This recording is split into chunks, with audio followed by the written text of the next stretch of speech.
విజయవాడలో ఎన్ఐఏ సోదాలు ముగిశాయి. టెర్రర్ లింక్స్ కేసు దర్యాప్తులో భాగంగా విజయవాడలోని ఉగ్రవాద అనుమానితుల ఇళ్లలో ఎన్ఐఏ అధికారులు తనిఖీలు చేశారు. పలువురిని అదుపులోకి తీసుకుని ప్రశ్నించారు. ముగ్గురు నిందితుల ఇళ్లలో డిజిటల్ డేటా సేకరించారు. మొబైల్ ఫోన్స్ స్వాధీనం చేసుకున్నారు. నిందితుల కుటుంబ సభ్యులు స్టేట్మెంట్ రికార్డ్ చేశారు.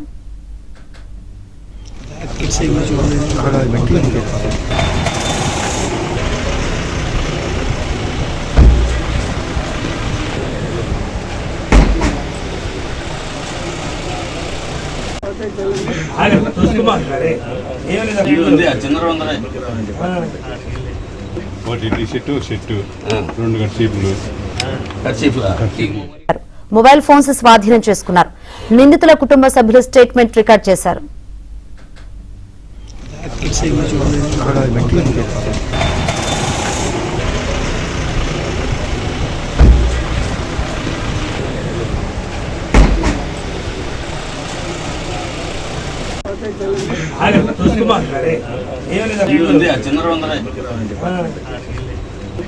T shirt 2 కర్చీఫ్లు